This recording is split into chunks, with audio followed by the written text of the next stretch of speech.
For today's vlog, meron tayong lulutuin ngayon. At ito siya, pinakuluan na natin ang ating tuwalya ng baka. Pinakuluan ang baka, tuwalya ng baka, hindi lang masyadong maputi kasi ewan ko bakit hindi masyadong maputi. At meron tayong sangkap na luya, siling green, onion leeks, onions at bell pepper. Sa gustong matuto ng ating recipe ngayon, susundan nyo lang po ang ating recipe. Alright! Let's go! Luto na tayo. Bubuksan natin yung kalan para magpainit ng kawali. Okay. Maglagay tayo ng mantika, guys. Tansya lang to ha, guys. Sa inyong ganito lang yan. Yan. Nakikita nyo naman diba?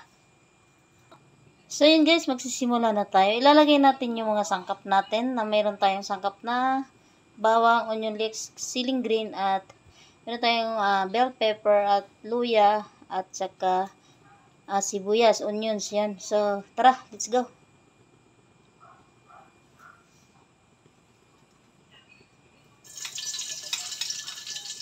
Ayan. Sundan lamang yan.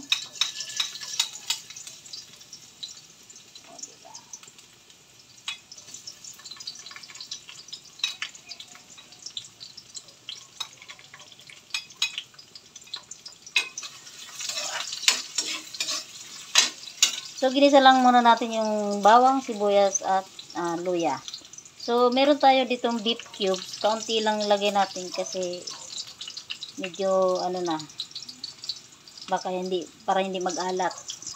So, yun guys, ang sunod natin ilalagay ay yung ayan, ang ating tuwalya ng baka, guys. Ayan.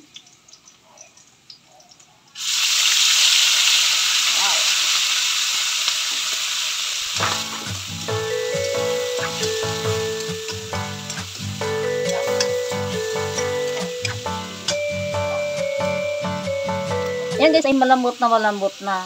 So, lalagyan natin siya ng paminta, mga idol. Ayan. Lalagay tayo ng toyo guys. Ayan. So, isang ganyan lang. Ayan. Ayan natin yung apoy. Marahan lang. Lagay natin yung bell pepper. No, kamayin na natin Lagyan na natin yung bell pepper. Ayan.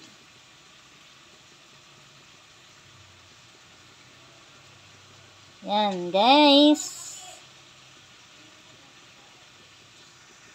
So, mag-add tayo ng oyster sauce. Baka naman, sarap.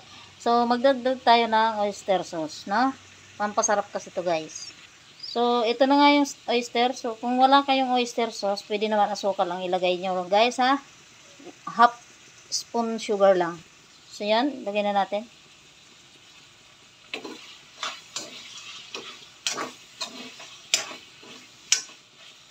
Hintayin natin mag-melt yung, magmantika ba? Para makita yung moisture, yung ganda ng quality ng pagkaluto. So, yun guys, kung makikita nyo, nagmamantika siya. Ganyan lang po ang pagkakaluto niyan, ha? Mga idol. So, wala hong sabaw na tubig kasi pinalambot na natin siya. No? Kung nasundan nyo yung mga sangkap, masarap po yan.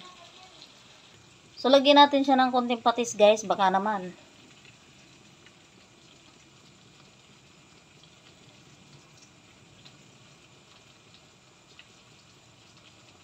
So, ganyan lang. Kante. Para hindi maalat. Ayan. So, ganyan ninyo yung tuwalya ng baka. Para may iba namang paraan yung pagkaluto sa kanya. Kasi minsan sa lugaw lang, sa mga mga pares lang ganon. At sa iba pang mga So, pwede ibang version naman to. So, hindi ko lang alam kung anong tawag dito, guys. Actually, yung ganyang version sa Chinese ko lang po yan natutunan. Kasi yung Chinese, dati kasi sa Chinese kami nagtrabaho. Yung mga ganyan or mga tumbong ng baka, ginaganyan nila. Pagluto na yung ating bell pepper, pwede mo nang isunod yung siling green, no? Para medyo maluto din siya. So, ayan. Lagyan na natin. Ayan. So, yun guys, ilalagay na natin tong ating dahon ng sibuyas. Oh, di ba? So, para maiba naman ang luto ng tuwalya ng baka is ganyan ninyo. So, tara guys, haluin natin siya.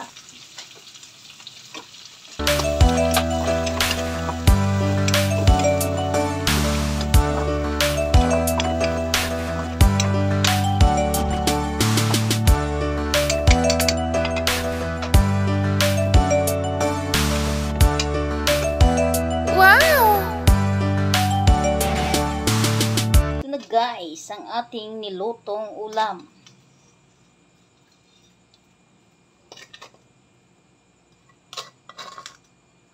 Wow!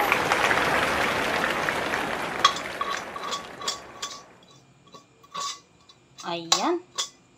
Dahil luto na siya, ang sarap-sarap niyan. Idol.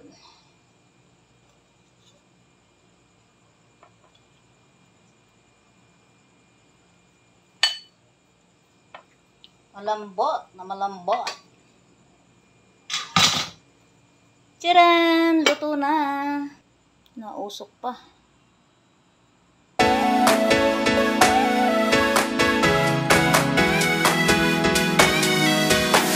Guys, naluto na nga natin ang ating menu for tonight. Pa natin guys, no? Siyempre hindi pwedeng hindi magtikim ang chef. Taran! Charot lang. Lambot. Sarap ka. Sarap guys.